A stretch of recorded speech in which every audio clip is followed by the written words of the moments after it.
원래 미국 증시는 9월에 약할 것이라고 했었는데 아니었죠. 9월 랠리를 이어가고 있고 우리나라도 뜨겁습니다. 네, 신고가 같습니다. 오늘 장중에 3,386선까지. 그러니까 기존의 시장의 공식이라고 하는 9월 약세장을 과감히 깬 흐름들 나타나고 있는데 그렇다면 이제 개인 투자자 입장에서는 여기에 함께 올라타고 싶잖아요.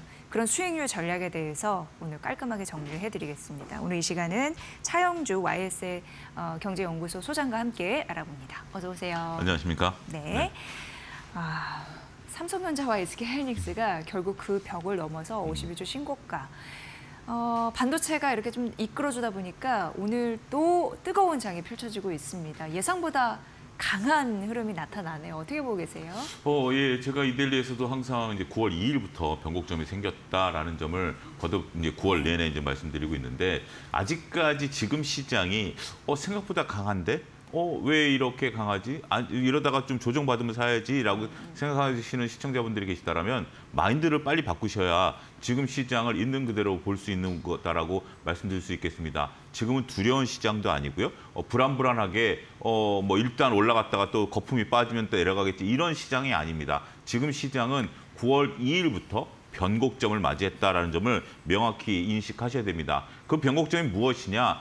제가 말씀드렸던 60일 이동 평균선을 딛고 일어났고 그거보다 더 중요한 건 외국인들의 매수세가 꾸준히 들어오고 있다라는 것들입니다. 여러 가지 이유가 있긴 하겠습니다만 외국인들이 8월 내내 그리고 어떻게 보면 올 내내 거의 들어오지 않았다가 9월 2일부터 외국인들이 거의 매일 좀 들어오고 있죠. 그 수량이 막대하게 들어오고 있다라고 말씀드릴 수 있겠죠. 또 이제 우리나라 증시에 있어서 미국 증시도 마찬가지겠습니다만 향후 전망이 긍정적이다라고 볼 수 있다라고 말씀드릴 수 있겠죠. 어제 이제 대통령께서도 얘기했다시피 이제 지수 5천을 보내겠다라는 의지가 확인된 거 아니겠습니까? 그런 부분들을 놓고 보면 또 올해 하반기에 우리 경제 성장률이 상반기 때 0.6을 했는데 한국은행에서 발표된 올해 우리 경제 성장률이 0.9예요. 그러면 0.6을 했는데 0.9를 한다라면 하반기에는 상반기보다 2배 이상 경제가 성장한다라는 것을 한국은행이 공식화했다라는 거죠. 그런 부분들을 놓고 보면 우리가 수출 경쟁력이라든지 다양한 경쟁력을 바탕으로 결국 경제가 활성화되고 그것은 결국 기업의 이익이 직결될 수 있다라는 부분, 여기에 외국인 수급까지 들어오고 있다라는 부분들, 이런 부분들을 종합적으로 놓고 보면 지수는 결코 약세장이 아니다 이렇게 좀 말씀드릴 수 있겠습니다. 마지막으로 말씀드릴 수 있는 것은 장이 강하다라는 것을 반증하는 것이 오늘 조선과 방산이 다소 쉬군이 있습니다만 전력기기가 여전히 강한 거 아니겠습니까? 제가 항상 말씀드려왔던 우리가 8월 이전까지가 1차 상승이고 8월 조정 이후에 9월부터 2차 상승이라면 다시 조방 원전이 갈 가능성이 높다라는 점 말씀드려왔고요. 그런 것들이 시장에서 보이고 있다라는 측면에 있어서 보면 지금 시장은 새롭게 지수가 다시 갈 수 있는 그런 장이기 때문에 보다 적극적인 마인드의 전환이 필요한 시점이다. 이렇게 말씀드릴 수 있겠습니다. 네. 정부 쪽에서도 우리 증시 이제 현 정부 들어서 말인데요. 살리려고 하는 의지가 있다 보니까 정부에 대한 존재감이 좀 커지고 있고 그렇죠. 여기에서 시장이 원하는 대답을 안 했을 때는 삐끗하면서 추락하다가 다시금 조금 기대에 부응하는 그런 메시지를 던지면 또 시장이 환호하는 그러니까 냉탕과 온탕을 사실 최근에 왔다 갔다 했던 게 사실입니다. 그래서 대통령의 말 한마디도 그 책임이 묻었듯이 시장에서도 즉각 반영하고 있는 흐름들이 있는데 이제 100일 지났잖아요. 이제 취임 기자회견이 있었고 여기에서 정책 모멘텀은 무엇보다도 우선한다고 우리가 투자 전략을 어떻게 세우면 좋을지 지금 현재 기점으로 그 전략을 좀 세워주십시오. 어제 2시간 좀 넘는 기자회견 다 보신 분들도 있을 거예요. 네. 어떤 전문가분은 그걸 반복적으로 봤다라고 말씀하시는 분들도 있더라고요. 어제 이제 시장 상황에서 대통령의 말 한마디에 따라서 증시가 단기적으로 유동치는 부분들이 있었기 때문에 그런 부분들이 있다라고 말씀드릴 수 있겠죠. 한마디로 말씀드리면 일단 이재명 정부, 이재명 대통령은 지수 5천을 보내겠다는 의지 자체가 확인이 됐다. 저는 그 정도만 하더라도 투자자들이 원하는 답은 충분히 얻었다. 물론 이제 많은 분들이 대주주 양도세 50억에 대한 깔끔한 대답이 없었기 때문에 조금 뭐 실망감을 자아내는 분들도 있긴 하겠습니다만 결국은 이제 중요한 건 그동안에 의지가 좀 부족했었던 거 아니야? 라는 부분들이었죠. 물론 어떤 정책이라는 것이 투자자가 원하는 대로 깔끔하게 나오기보다는 정부 내 이견도 있고 또 이제 통치하는 입장에서 보면 또 세금과의 형평성 문제라든지 이런 것들을 두루 살필 수밖에 없는 부분들도 투자자분들이 조금 이해를 해주셔야 되겠습니다. 그럼에도 불구하고 대통령의 발언은 부동산에 대해서는 계속해서 우리가 이제 억제를 하겠다 이런 부분들이 명확히 발표가 됐고 그다음에 대주주 양도세 문제는 국회의 의견을 따르겠다. 지금은 여야가 다 지금 50억으로 해놓은 상태이기 때문에 이런 부분들이 나타났다라는 거죠. 그렇기 때문에 시장에 있어서는 안도의 한숨을 좀 쉬었다라고 볼 수 있겠죠. 오늘 외국인들이 굉장히 물밀듯이 들어오는데요. 어제 그러면 외국인들이 많이 들어왔어야 되는 거 아니야라고 보지만 외국인들은 이게 시간이 좀 다릅니다. 어제 이제 대통령 기자회견 시간에 외국인들이 이제 밤이기 때문에 그거를 보고 주문을 내는 게 이제 오늘 들어온 거기 때문에 외국인들도 그 부분을 확인한 부분들이 아니겠나. 오늘 막대하게 들어온 것들이 그러한 영향으로 저는 들어온 부분들도 일정 부분 있다라고 보여집니다. 그러면 여기서 조금 이제 앞으로는 정부의 의지가 확인이 된 상태에서 어떤 것들로 투자해야 되느냐. 물론 지수가 3,500까지 연말에 충분히 갈 가능성은 열려 있다라고 보기 때문에 오늘 3,300이기 때문에 지수 관련 ETF를 사시는 것도 좋죠.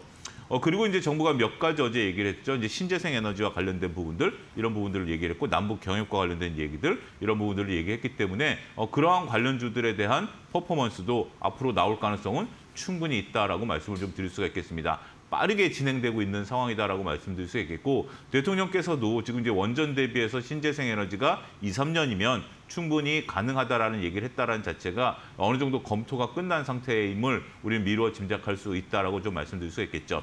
그리고 아직 시장이 주목하지는 않습니다만 어제 이제 남북 가스관 관련주들이 좀 올라갔는데요. 저는 이제 뭐 이재명 대통령도 그렇고 트럼프 대통령이 특히 노벨 평화상을 만약에 노린다라면 북한과의 관계 개선이 나타날 가능성이 있다라고 보여집니다. 따라서 남북 경협주 같은 경우는 한 5% 정도는 저는 한 베팅을 해볼 영역은 된다라고 봐요. 그러니까 지금 당장 내일 모레 올라간다라는 것이 아니라 5% 정도 남북 경협주들을 좀 놔둬두시면 잘하면 올해 아니면 내년 초에 트럼프 대통령과 모종의 어떤 북한 간의 액션이 나오게 되면 한번 강한 슈팅이 나올 가능성이 있어요. 그래서 이런 부분들을 노리고 한 5% 정도 베팅을 하는 것도 나름대로 좋은 투자 전략이 될 것이다. 어쨌든 현 정부 내에서 남북에 대한 관계 개선이 일어날 가능성이 있다는 거죠. 어찌됐든 어제 이를 기점으로 해서 다시 지수는 연말까지 3,500을 가는 그러면서 이제 4,000, 5,000 이렇게 가는 단계를 거치게 될 가능성이 높아졌다라고 말씀드릴 수가 있겠습니다. 네.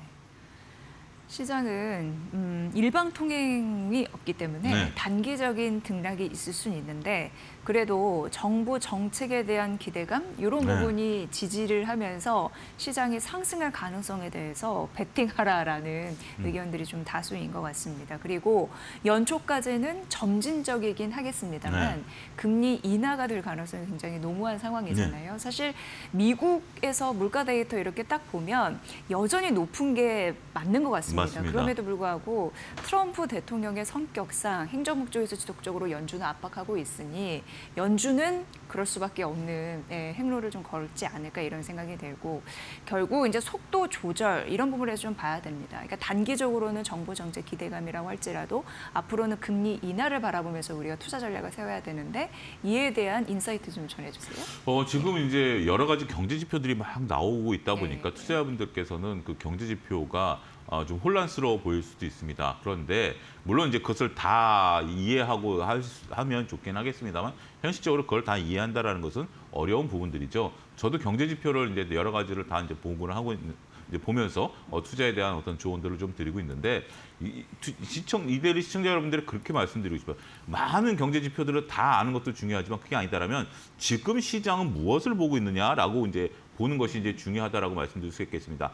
여러 반찬 중에 우리가 때로는 김치가 눈에 들어올 때가 있고 때로는 시금치가 눈에 들어올 때가 있고 때로는 콩나물이 눈에 들어올 때가 있죠. 이게 다 몸에 좋은 건 사실이에요. 다 알아야 되는 건 사실이지만 한 가지가 그날 중요한 포인트로 봐야 되겠죠. 때로는 실업률이 중요하고 때로는 인플레이션이 중요하지만 지금은 고용과 금리 인하입니다. 지금은 고용만 보셔야 될 것 같아요. 고용에 따라서 고용 지표가 현재 지금은 데이터가 잘 안 나오고 있기 때문에 금리 인하로 실리는 거거든요. 말씀하신 물가라든지 인플레이션에 대한 것들이 때로는 그 금리와 연관성이 있을 때가 있습니다만 지금은 고용입니다. 고용에 따라서 어쨌든 금리 인하를 하겠다라는 것들이고 시장은 그 금리 인하 얘기가 나올 때마다 환호성을 지르고 있기 때문에 아 시장은 금리 인하 쪽에 지금 무게중심을 두고 있구나. 이거는 미국도 마찬가지고 우리나라 한국도 마찬가지다라고 말씀드릴 수 있겠죠. 일단 9월 달 이제 다음 주 우리가 이제 목요일 날 아침이면 확인할 수 있는데 금토일 FOMC가 열리기 때문에 그러면 당연히 미국은 금리 인하를 하겠고 우리는 10월 달에 금리 인하를 하겠죠. 중요한 것은 이제 투자자분들께서 보시는 것처럼 9월 달에 금리 인하 이후에 혹시 12월 달에 한 차례 더 한다는 시그널이 나오지 않을까? 그러면 뉴욕 증시는 한 차례 더 폭발할 가능성이 있습니다. 지금은 9월 달 금리 인하에 대한 가능성에 베팅을 하고 있는 상태이고 여기에 12월 달에 한 차례 더 한다라면 뉴욕 증시는 한 차례 더 레벨업할 가능성이 있고 그러면 우리는 이제 10월 달에 이제 한국은행에서 금리 인하하고 내년 초에 한 차례 더 할 수도 있거든요. 그러면 지수는 여기서 더 올라갈 가능성이 있습니다. 그런 포인트로 흐름을 읽어내시고 만약 그런데 9월 달에 금리 인하를 하고 12월 달에 금리 인하를 하지 않는다라고 한다면 뉴욕 증시는 약간의 상승을 좀 쉬어가는 그런 부분들도 나올 가능성이 있기 때문에 그것은 이제 국내 증시와 좀 차별화된 디커플링이 나타날 가능성이 있죠. 그렇게 구분하실 필요가 있지 않겠는가 말씀드릴 수 있겠습니다. 네.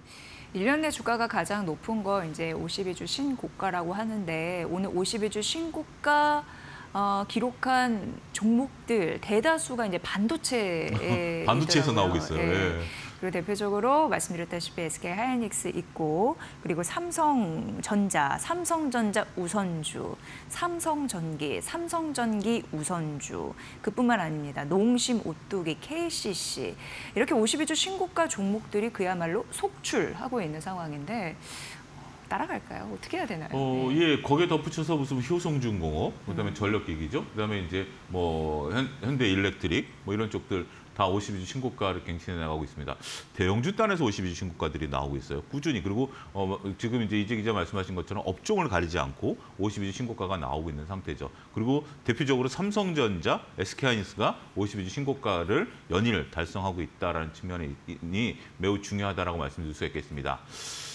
두 가지 생각이 들 거예요. 따라가고 싶은 생각이 들고 한편으로는 두렵다라는 생각이 듭니다. 그런데 저는 과감하게 따라가셔야 된다라는 말씀을 드리도록 하겠습니다. 그러다가 꺾이면 어떻게 돼? 그거는 그 두려움은 저도 당연히 있죠. 그렇기 때문에 우리가 손절매라는 로스컷을 항상 걸고 들어가야 된다라는 점을 말씀드리지만 52주 신고가를 갱신해가는 종목들을 놓고 보면 계속해서 우리가 지수 3,500을 간다라는 것은 우리가 걸어가 보지 않은 길을 걸어가는 거 아니겠습니까? 두렵죠. 우리가 이제 산을 갈 때 익숙치 않은 길을 가게 되면 두렵습니다. 그렇기 때문에 그런 마음이 있지만 또 뚫고 가야죠. 결국 지수가 3,500, 4,000, 5,000 가려면 지수가 5,000 가려면 삼성전자가 얼마가 있어야 되나요? 최소한 뭐 도식적으로 뭐 거의 10만 전자가 가 있어야 되는 거 아니겠습니까? 그러면 52주 신고가, 9만 전자를 넘으면서 52주 신고가, 하이닉스도 뭐 한 4, 50만 원 가 있어야 되겠죠. 그런 부분들을 놓고 보면 52주 신고가라고 해서 두려움을 느끼실 수는 있긴 하겠습니다만 과감해져야 된다. 과감하게 배팅을 해야 된다라는 점을 말씀드릴 수가 있겠습니다. 그리고 또 한 가지 특징을 놓고 보면 반도체 같은 경우 지금 실적이 좋죠. 그리고 또 이제 우리가 소비주들 같은 경우도 실적이 굉장히 좋습니다. 더군다나 이제 전력 인프라 같은 경우도 실적이 굉장히 좋다라는 거죠. 단순하게 일부 종목들이 이제 뭐 지수가 올라가니까 우하면서 이렇게 올라가는 것들이 아니기 때문에 상대적으로 실적 베이스로 올라간다라는 거죠. 하지만 안타깝게도 오늘은 이제 2차전지 조금 올라가지만 2차전지는 여전히 52주 신고가는커녕 바닥에서 정말 벌떡 일어나지 못하고 있는 이런 부분들이 있는 거죠. 그러니까 시장의 특징을 놓고 보면 결국 실적이 나타나고 있고 수출 모멘텀이 나타나고 있는 종목들이 52주 신고가를 갱신해내고 있다는 점입니다. 제약바이오 같은 경우도 지금 많은 기업들에 대한 언급들이 있습니다만 상대적으로 제약바이오도 그렇게 드라마틱하게 나타나고 있지는 않아요. 우리가 뭐 기술 이전이라든지 여러 가지 부분들이 있음에도 불구하고. 그러면 결국 52주 신고가를 가는 종목들의 특징을 모아놓고 보면 실적이 바탕이 돼 있다라는 거죠. 그 실적이라는 것은 우리가 이제 생각을 좀 바꾸셔야 되는 것이 과거에 국내 한정되지 않고 글로벌리 실적이 늘어나고 있고 또 시대 조류의 흐름을 타고 있다라고 말씀을 드릴 수가 있겠죠. 따라서 그러한 모습들을 전반적으로 놓고 본다라면 52주 신고가를 통해서 좀 가자.